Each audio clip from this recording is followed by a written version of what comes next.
को कहते हैं photography is all about light and colour. अगर एक बारी को हम कलर को साइड रख दे तो सबसे मेन सोर्स अगर तुम मेरे से पूछोगे तो हमारे फोटोग्राफी के अंदर होता है लाइट। अगर लाइट नहीं है तो हमारी बिल्कुल ब्लैक फोटो आएगी और अगर ज़्यादा लाइट आ जाएगी तो बिल्कुल वाइट फोटो आने लग जाएगी। इसीलिए लाइट को बैलेंस रखना हमारे कैमरा के अंदर या मोबाइल के अंदर काफ़ी ज़रूरी होता है ताकि हमें एक प्रॉपरली एक्सपोज फोटो मिल सके। और इसको एक्सपोज करने के लिए मेनली 3 कंपोनेंट्स काम आते हैं, चाहे तुम मोबाइल से फ़ोटो क्लिक करो चाहे कैमरा से। यही 3 कंपोनेंट्स होते हैं। अगर जब भी तुम फोटोग्राफी सीखने जाओगे तो तुम्हें केवल इन 3 कंपोनेंट्स को मास्टर करना रहेगा, बाकी सारा काम तुम्हारा ऑटोमेटिक हो जाएगा। Welcome, today is the day 1 to master photography. चाहे तुम मोबाइल से फ़ोटोज़ क्लिक करो चाहे तुम कैमरा से, यहाँ तुम्हें डेली एक वीडियो मिल जाएगी जब तक कि हम फोटोग्राफी को मास्टर नहीं कर लेते। मतलब डेली की एक वीडियो पोस्ट हम रेगुलर करेंगे जब तक हम इस कोर्स को ख़त्म नहीं कर देते। सबसे पहले बात आती है लाइट की। जैसे अगर मान लो अपनी कैमरा के अंदर 3 मेजर कंपोनेंट्स होते हैं, तुमने इनका नाम भी सुना होगा, मेजरली नहीं सुना होगा तो मैं तुम्हें बता देता हूँ। ISO, shutter speed and aperture.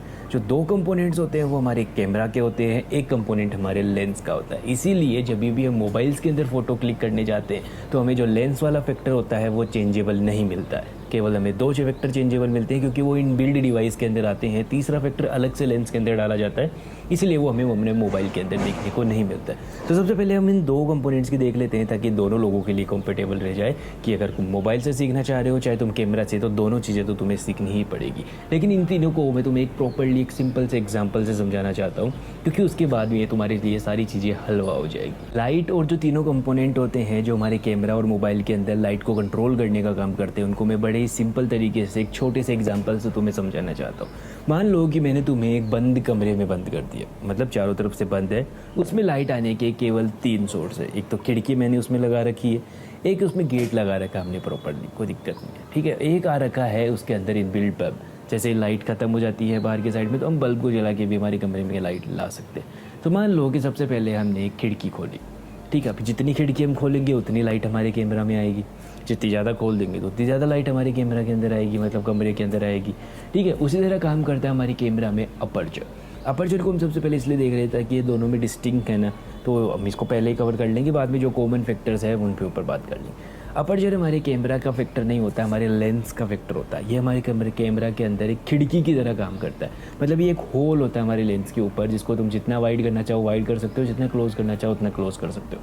देखो मैंने कह तो दिया जितना वाइड कर सकते हो, लेकिन उसी के अकॉर्डिंग लेंस डिफर करता है। लेंस के अंदर अपर्चर का फैक्टर आता है, जैसे 1.8 मेरे लेंस का है, उसी की वजह से जो तुम्हें बैकग्राउंड में ब्लर देखने को मिल रहा है ना, ये उसी की वजह से आ रहा है। अगर मैं अपने अपर्चर को थोड़ा सा क्लोज कर दूंगा तो ब्लर फैक्टर भी कम होने लग जाएगा। ये चीज़ों की जो अफेक्ट आता है ना, कि जो शटर स्पीड का क्या इफेक्ट रहता है, अपर्चर का क्या इफेक्ट रहता है, इनको अपन थोड़ी देर बाद बात करेंगे। अभी केवल इतना समझ लेना भी काफ़ी है कि अपर्चर हमारे कैमरा के अंदर लाइट को कैसे कंट्रोल करता है, ठीक है। तो लाइट कैसे कंट्रोल करेगा, ये क्या करता है, खिड़की जैसे मैंने तुम्हें बताया, तुम आधी खिड़की खोलोगे तो आधी लाइट आएगी, पूरी खिड़की खोल दोगे तो ज़्यादा लाइट आएगी। उसी तरह अपर्चर है एक खिड़की है हमारे कैमरा के लेंस के ऊपर, क्योंकि लेंस से लाइट अंदर जाती है, तो लेंस जितना देखो वाइड लेंस होगा उतना ज़्यादा लाइट हमारे कैमरा में जाएगा, लेकिन छोटा कर दोगे तो लाइट कम जाने लग जाएगा। दोनों के ही अपने प्लस माइनस है, अपन इनका इफेक्ट्स के अंदर बात करते हैं। उसके बाद बारी आती है हमारे कैमरा में गेट की, ठीक है। जैसे हमारे कमरे के अंदर हमने गेट लगा रखा है, गेट को हम जितना जल्दी खोल के बंद करेंगे उतनी देर के लिए लाइट आएगी,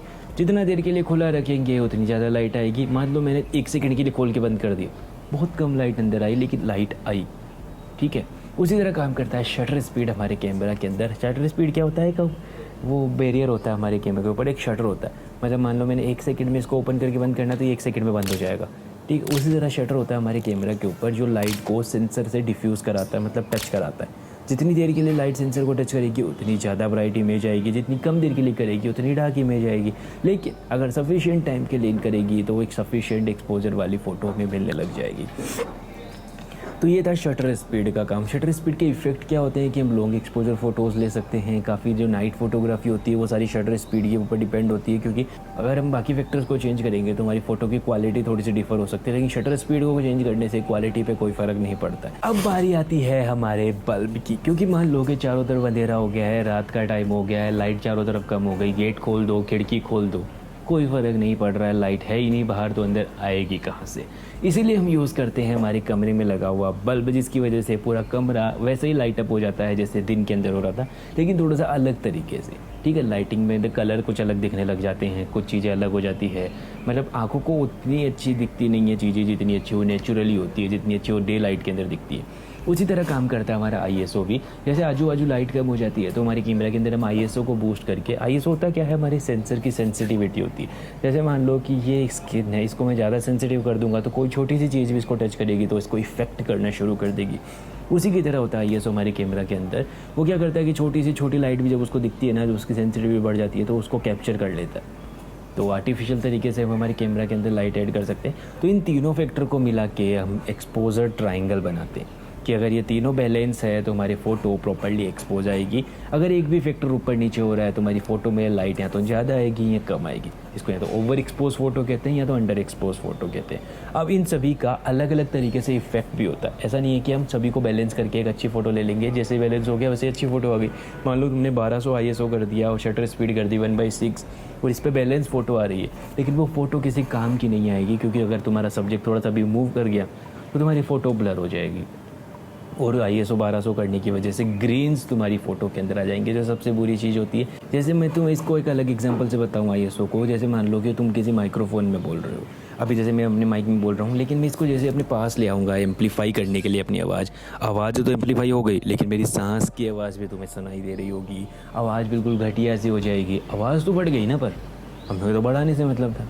पर वो नहीं होता है कि कई चीज़ें बैलेंस करके रखनी पड़ती है ताकि हमारी फ़ोटो प्रॉपर शार्प आए। ISO जितना कम होगा तुम्हारी फ़ोटोज़ के अंदर उतनी बेटर तुम्हारी फ़ोटोज़ आएगी। नहीं तो ग्रेन्स आने लग जाते हैं।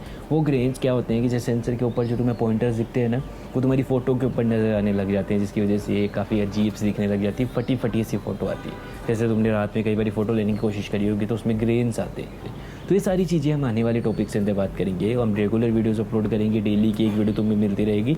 तो कल हम बात करते हैं कि अपर्चर, ISO, शटर स्पीड का क्या इफेक्ट क्या होता है हमारी फ़ोटोज़ के ऊपर, और हमें कितना रखना चाहिए और किस कंडीशन के अंदर क्या रखना चाहिए। तो मिलते हैं कल। That's it for today. Follow कर।